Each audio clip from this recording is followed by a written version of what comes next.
돈 되는 뉴스 시작하겠습니다. 오늘 2월 28일이고요. 매일경제신문에 어떤 기사 실렸는지 오늘도 헤드라인으로 먼저 만나보시죠. 첫 번째 기사입니다. 미국 인플레이션 경고음이 켜지면서 달러당 원화값이 20원 가까이 급락하며 어제장에서는 1,320원대까지 떨어지기도 했죠. 한국과 미국 간의 금리 격차가 원화가 추가 약세 요인으로 작용할 가능성이 앞으로 있다는 분석도 나오고 있습니다. 자, 다음 기사입니다. 탄소 중립 추진으로 기업 경쟁력을 높일 수 있을 것이란 인식이 늘어나고 있습니다. 다만 투자 자금을 조달하기 어려운 데다 감축 수단과 기술이 부족하다는 하소연도 공존합니다. 다음 기사 보시죠.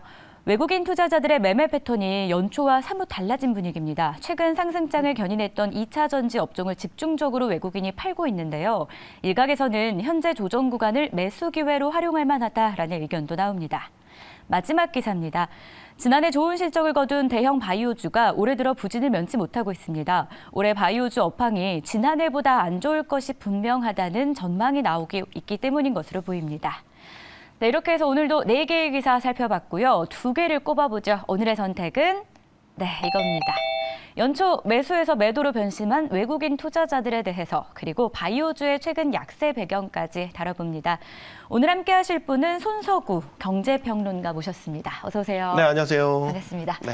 첫 번째 기사부터 보시죠. 외국인 투자자들이 지난주를 기점으로 해서 막 물량을 좀 많이 쏟아내고 있어요. 네. 오늘 같은 경우는 예외긴 한데 어제도 3천억 원, 그제도 3천억 원 계속 팔고 있는데 왜 이렇게 자꾸 팔고 있는 건지 한번 좀 체크를 해주시죠. 네, 일단 외국인 자금이 사실 그동안 증시를 견인하던 여러 원인 이유 중에서 외국인 자금이 주된 이유를 차지했고 그 중에서도 이제 외국인 투자 자금이 많이 쏠렸던 게 2차 전지 업종이었기 때문에 최근에 180도 달라진 외국인들의 변심 여기에 대해서 관심이 쏠리고 있죠. 네. 가장 많이 내다판 종목들 그동안 역시 매수세가 집중됐던 종목들 중심이었습니다. 뭐 포스코홀딩스라든지 LG에너지솔루션, 삼성, SDI, LG화학 등이었고요.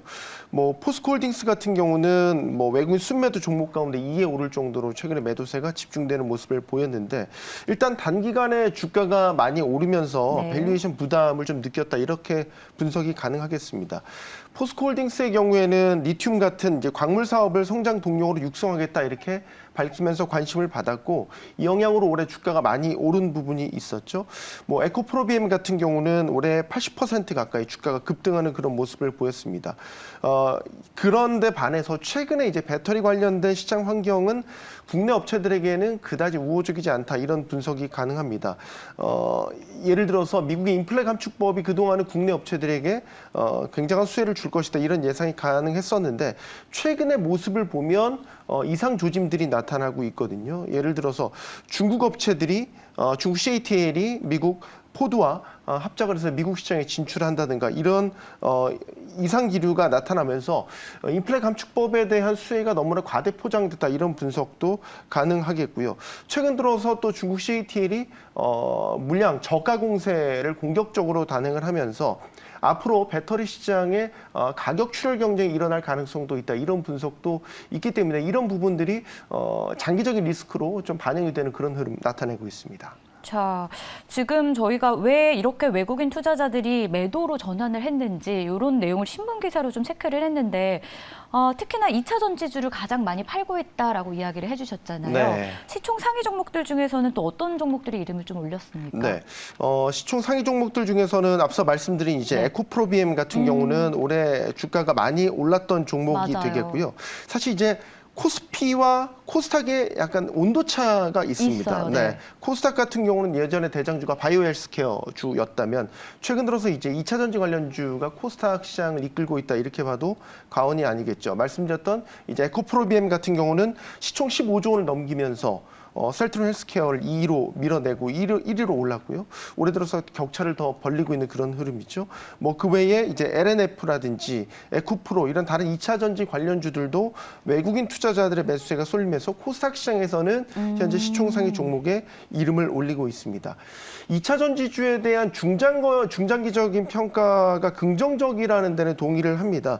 전기차 시장의 성장 여력이 여전히 남아 있고 우리 기업들이 활발히 진출한 미국 같은 경우 특히 전기차 전기차 전환 비중이 아직 낮기 때문에 블루오션이다 이런 분석도 가능하겠고요. 네. 인플레 감축법 3월부터 시행되는데 여기에 대한 수혜도 기대되는 면이 분명히 있습니다. 여기에다가 테슬라 효과도 분명히 기대되는 거죠. 올해 180만 대 차량 인도하겠다라는 전망치를 내놨는데 이런 규모를 보면 전년 대비 37%가량 증가한 규모입니다. 즉 배터리 수요는 여전히 증가할 가능성이 높고 이에 따라서 배터리 소재 업체에 대한 긍정적인 평가도 나오고 있습니다. 즉 배터리 셀에 대한 수요가 많아질수록 고객사가 많아지는 효과가 있기 때문에 배터리 원재료를 다루는 양극재 포스코 케미칼이 대표적일 텐데 이런 종목들에 대한 수혜가 분명히 있을 것이다라고 긍정적인 평가를 할 수 있습니다. 다만 리스크도 공존한다라는 점을 분명히 해두고 싶은데요. 중국 업체들의 저가 물량 공세, 이에 따른 가격 추력 경쟁 가능성이 상존한다는 점, 또한 미국 시장에서도 경쟁이 점차 치열해지는 이 환경 변화 등은 언제든 국내 업체들에게 리스크로 부각될 수 있다는 점 꼭 염두에 둬야 할 것으로 보입니다. 네, 현재 시장 분위기 살짝 살펴보면 외국인 투자자들은 574억 원가량 매도하고 있습니다. 유가증권 시장에서요. 코스닥에서는 156억 원가량. 그러니까 외국인 투자자들이 이 수급 방향 자체가 오늘은 좀 이렇지도 저렇지도 않은 상황이고요. 좀 애매하다. 외국인의 방향을 따라가자라고 얘기했던 1월하고는 방향이 정말 반대되고 있는 최근의 흐름이 좀 나타나고 있는 모습이었습니다. 그 가운데서도 2차 전지주들 최근에 많이 오른 만큼 또 파는 모습인데 향후 방향도 지켜보도록 하겠습니다. 이어서 두 번째 기사로 좀 넘어가 보겠습니다. 코로나 약발이 떨어져서일까요? 바이오주들이 좀 약세를 보이고 있습니다. 올해 들어서 부진을 변치 못하고 있는데 어제 같은 경우에는 KXR 헬스케어 지수가 4.38% 네. 떨어지면서 전체 지수 중에서 가장 많이 떨어졌었다고 해요. 종목별로 등락률을 좀 저희가 체크해 볼까요? 네, 사실 올해 들어 주요 바이오주들 주가 전반적인 하락세라고 봐야 되겠죠. 네. 바이오 시총 1위, 삼성 바이오로직스 꼽을 수 있지 않습니까? 올해 들어서 주가는 6%대 하락률 기록하고 있습니다. 지난해 실적이 상당히 괜찮았거든요. 호실적을 기록했음에도 불구하고 이런 것들이 주가에는 반영되지 못하는 모습 나타내고 있습니다. 코스닥 시총 1위였던 셀트리온 헬스케어, 앞서 말씀드린 것처럼 에코프로비엠의 1위 자리를 시총 자리를 내줬고요. 현재는 또 더 밀려나서 3위까지 밀려난 상태죠. 대표적인 제약주들도 살펴볼까요? 한미약품이라든지 SK바이오팜 다 두 자릿수대 주가 하락률 나타내고 있고요. 유한양행 또 SK바이오사이언스 등도 6, 7%대의 주가 하락률을 기록하면서 작년과는 상당히 상반된 온도차를 나타내고 있는 그런 상황입니다. 그렇다면 이 삼성 바이오로직스나 셀트리온 헬스케어 같이 지난해 호실적에도 불구하고 좀 오래 하락하고 있는 그런 종목들이 있지 않습니까? 그 이유 뭐라고 좀 나와 있습니까? 기본적으로 업황에 대한 눈높이가 많이 낮아졌기 때문이라고 봐야 되겠죠. 네, 지난 수년간 바이오주 주가 견인했던 것 역시 코로나 팬데믹이었는데 이 코로나 팬데믹이 끝났기 때문이죠. 코로나와 관련해서 백신이라든지 의약품에 대한 수요가 줄어들 것으로 보기 때문에 제약 바이오주들에 대한 기대치가 레벨 다운되고 있는 그런 현상으로 볼 수 있겠습니다. 또 지난 수년간 주가가 또 급격하게 오른 탓도 봐야 될 것 같습니다. 이 얘기는 밸류에이션 부담이 커졌다는 분석인데 네. 삼성 바이오 스퍼는 이날 기준에서 100배가 넘는 상태죠. 셀트리온 헬스케어도 37배. 물론 바이오주가 성장주기 때문에 퍼가 높다라는 거는 기본적으로 반영을 할 수 있겠지만 네.